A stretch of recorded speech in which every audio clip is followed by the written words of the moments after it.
inhumane conditions of detention. There was a metal box, a shipping container like those at a port, and they took me there. I stayed inside for 9 days. Beatings and psychological torture. I went through the full intake procedure, same as the men. They said, "Give me your palms, you'll be drinking from your hands." Sexual violence. He said, "Take this hammer." I took it. He gave me a condom and said, "Put it on." And murders. Victoria's body was returned without several organs, making it impossible to determine the cause of death. Ukrainian women captured during Russia's full-scale invasion became hostages of Putin's regime and victims of the most brutal forms of torture. Their stories are detailed in the special report, Inside Russia's Brutality Toward Ukrainian Women in Captivity. Protected under international humanitarian law, but helpless against Putin's lawlessness and tyranny. In Russian detention centres, colonies and prisons, there are hundreds of Ukrainian women. Some were captured back in 2014 during the occupation of Crimea and parts of Luhansk and Donetsk regions. Others were taken during the full-scale war. They are medics, volunteers, cooks, clerks at military units, relatives of Ukrainian servicemen and ordinary civilians who held pro-Ukrainian views. Vera was caught by the full-scale invasion in her native village of Bakhmutivka.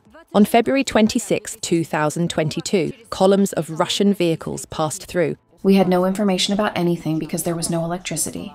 No electricity, no internet. The Ukrainian flag was immediately taken down from the village council building. The village head began collaborating with the occupiers. In early March, the invaders launched mass filtration of the population. The village head gave them all the addresses where Ukrainian army servicemen lived. My brother served in the Ukrainian army. He died defending Rubizhna in 2022. Bakulin Ivan Nikolaevich. Just days later, Russians came for Vera. I woke up because someone lifted me under both arms. I opened my eyes, and the room was full of men dressed in black, wearing balaclavas with OMON and FSB patches. They started interrogating me, asking me if I knew anyone from the SBU. A million questions about nothing. Where's your phone? Where are the kids? Where are your relatives? The occupiers tried to accuse Vera of working with Ukrainian intelligence and used the usual Russian method of forcing a confession. I was hit every time I answered. One of them said, "We'll beat it all out of her. She'll confess everything." There was a floor lamp in the room. He cut the cord from it. Then he grabbed a binder from the table, wrapped the cord around it, and clipped it to my ear. The only thing that saved me was that the cord didn't reach the outlet. Vera was later taken to the former SBU building in Russian-occupied Luhansk, now controlled by the FSB. That's where the real torture began. They tied me to a chair with duct tape, hands and legs. Wires were attached to my fingers. Then the interrogation began. Random questions. There were no right answers. Even when I answered, they electrocuted me. They shocked me just because they could.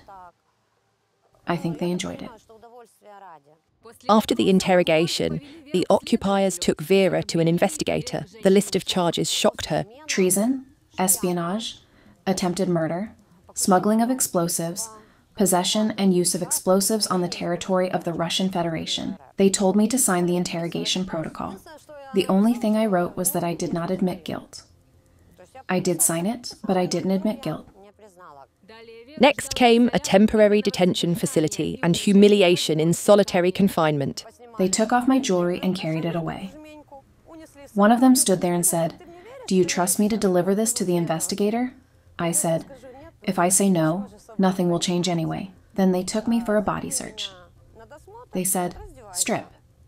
I asked, "What do you mean?" "Strip completely and squat. We'll see what falls out of you." She was then sent to the Luhansk pre-trial detention centre. Since 2014, this facility has held not only criminals, but also opponents of Russian rule in the temporarily occupied territories. Girls were brought in on espionage charges. They were placed in separate cells, isolated. There was one girl from Svatova, accused of espionage. When she was detained, they poured boiling water on her legs. She would faint from the electric shocks during torture, so they thought boiling water would be more effective. She was sentenced to 11 years. The innocent Ukrainian woman was placed in a cell with murderers, thieves, and mentally unstable offenders. There was a woman with schizophrenia who, during a psychotic episode, killed her daughter and threw her granddaughter from a second-floor balcony, and then came fall, relapse season. My God, we were afraid to sleep. I'd open my eyes and see her, completely naked, jumping on the cot with 2 immersion heaters. Vera was returned from captivity on September 13, 2024, along with 22 other Ukrainian women. According to the Coordination Headquarters for the Treatment of Prisoners of War, over 400 Ukrainian women may still be held in detention facilities in temporarily occupied territories and Russia. This number only includes confirmed cases. Real figures may be significantly higher. Since 2022, 252 women have been released, 209 military personnel and 43 civilians. Math teacher Victoria Andrusha was kidnapped by Russian soldiers from her parents' home in March 2022. She was accused of acting as a spotter and informant for the Ukrainian armed forces. They said, "You were giving away our positions. We saw you." They even showed my mother. "Look, these are her shoes. We saw her in the neighboring village." And we hadn't even stepped outside the yard because the road was under sniper fire. In their search for so-called evidence, the occupiers tore the house apart. During the search, they found my phone and asked, "Who did you message? What did you send?" I said, "I wrote my sister that you're here, on this territory, that we can't leave the house, and that we're scared." That's when they took me away. Victoria was first taken to a tent camp in the Russian village of Glushkovo, then to the Kursk pre-trial detention center. The beatings began en route, along with threats and intimidation. They used physical force on me, made terrifying threats with graphic details of what would happen if I didn't cooperate. This was said by a man in military uniform. At the Kursk facility, Victoria underwent the so-called intake procedure. Every blow was accompanied by humiliation. After some time, they themselves admitted that she was actually the first woman they had who went through the full intake process on equal terms with the men. They emphasized, "Don't think that just because you're a woman, you'll be treated any differently." If she tried to avoid a blow or even stayed silent, refusing to answer their questions, it only provoked them to treat her even more harshly. After these sadistic procedures, she was processed for detention. Due to beatings by male guards, Victoria began losing consciousness. I was standing in line while they filled out some paperwork. I said, "I'm going to faint." They told me, "Stop pretending. You're a terrible actress from a second-rate theater." When I actually collapsed, they rushed over and only then tried to revive me, give her some water. But they didn't hand me a cup. They said, "Give me your palms. You'll drink from your hands." Victoria shared a cell with women who had passed through multiple prisons. They called it the Russian Golden Ring. They'd been in Taganrog, Olenivka, Voloiki. They came back, but they were skin and bones. There were times when we gave them some of our food. They were always hungry. In the previous colonies, they'd been treated extremely harshly. The plant in occupied Mariupol served as a shelter for hundreds of Ukrainian troops, National Guardsmen, and civilians. It was under siege for 64 days. Due to the intense Russian shelling of the city, Victoria took her 4-year-old daughter with her. I went around distributing meds to the wounded. That cut my work by nearly an hour. There were a lot of wounded. Our bunker was the last one left in Mariupol by that point. Staying in the Azovstal bunkers was becoming more dangerous by the day. This video of Alisa in the dim bunker, filmed by Ukrainian servicemen, went viral around the world. On May 5th, with the help of the Red Cross, a humanitarian corridor was organised. Victoria attempted to evacuate with her daughter and other civilians. The shelling continued daily. The roof above us was gone. We would just look up and see the starry sky. During filtration, the occupiers discovered Victoria was a military medic. That sent her directly into captivity. We were unarmed. What weapons did we have? Syringes. Capturing medics is a grave violation of international humanitarian law. They are not combatants. The First Geneva Convention of 1949 states that medics are protected and cannot be attacked because they perform humanitarian functions, providing aid regardless of the wounded person's affiliation. The enemy adheres to no international standards of conduct and makes no distinction between military personnel and civilians. Anyone located near a military deployment site or unit, or working in any kind of support role, is still identified as a hostile target. When women were taken captive, especially in occupied territories like Mariupol, Donetsk, or Luhansk, and had small children, the occupiers used that against them. They threatened to send the children to Russia for adoption and told the mothers they'd never find them, or they threatened to harm the children. It was a method of manipulation. They said, your child goes to an orphanage, you go to prison. To save her daughter, Victoria had to sign a power of attorney for a stranger who offered to help evacuate Alisa. There was a girl next to me, Valeria. At that time, I didn't even know her. She offered help and took Alisa to Zaporizhia. Victoria herself was sent to Donetsk. To get any information about her daughter, she was forced to record a propaganda video. I asked to call home. They said, if you say what we want in the interview, we'll let you call. I am in Donetsk. They treat me well here. It's not like the media shows. I want my child to be with me. Please return my daughter. And that's how I found out that my daughter was already with relatives and safe. During her 156 days in captivity, Victoria was held in the Donetsk pre-trial detention center, the Volnovakha Correctional Colony in Olenivka, where she was sent ahead of the prisoner exchange. The conditions in these detention facilities, both in the occupied territories and inside Russia, constitute yet another form of pressure against Ukrainian women. Lack of basic routines, proper nutrition, access to hygiene products and facilities, forced labour, physical exertion on par with men, torture and abuse. Through such actions, Russia is flagrantly violating the Geneva Conventions. We were forced to walk bent over, hands always behind our backs, eyes closed so that God forbid we didn't accidentally see anyone. They gave out clothes that didn't fit, on top of everything. Our hands tied, pants falling off, someone else's shoes. One girl wore a size 39 and they gave her a 36. Every day, the guards mocked and abused the Ukrainian women held captive. They might say, turn left, and you'd turn, but it was a wall, and you couldn't see where you were going, so you'd hit the wall head first. Ukrainian women were often denied basic hygiene products. Human rights activist Lyudmila Husseinova knows firsthand what captivity means and how women imprisoned with her in the Donetsk pre-trial detention center under Russian occupation tried to cope. The women simply had no access to hygiene items. To somehow manage, they ripped up the filthy, foul-smelling, grease-saturated mattresses from the bunks. The mattresses were already paper-thin, stuffed with rags and scraps of torn fabric, crawling with cockroaches and bedbugs.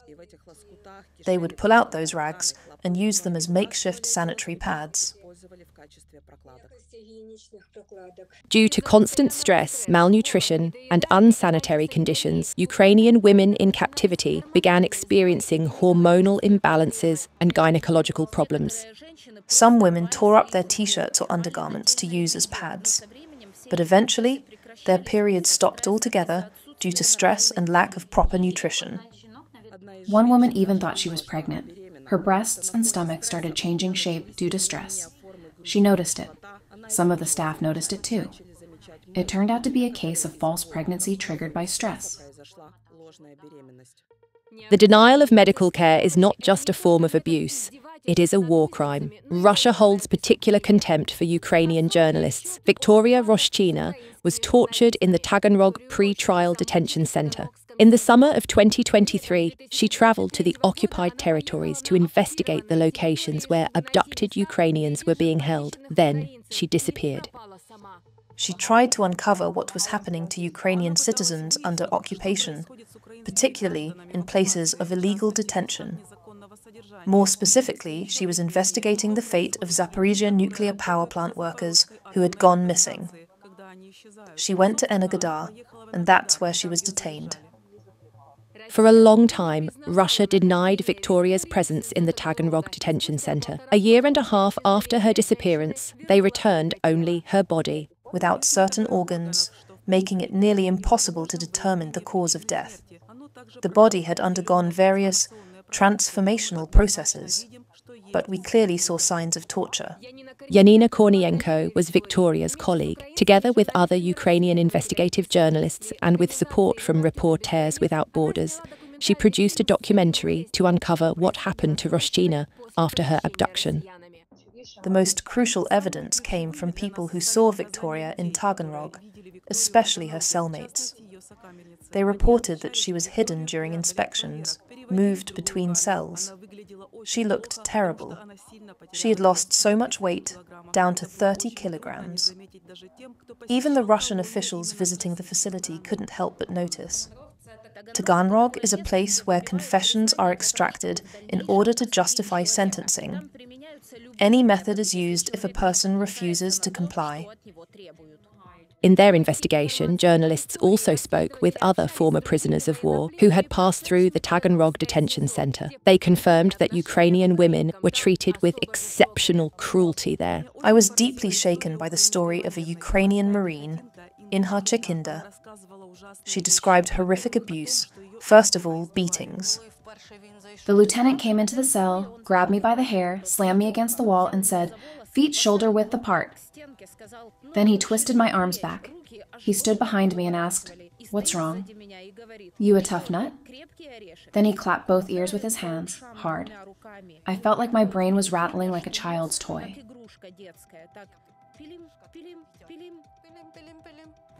These were attempted rapes, acts of sexualized violence. At one point he said, "If you don't give me the information, I'll assault your friend." Then he struck her hard in the stomach. She collapsed to her knees. It was incredibly painful. He asked her something vile and degrading. She started crying, saying, "No." She cried from the pain and from the shame.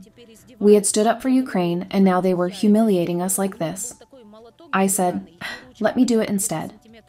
He handed me a wooden hammer. It had a handle, maybe 30 centimeters long. Then he gave me a condom. "Put it on. Now do it."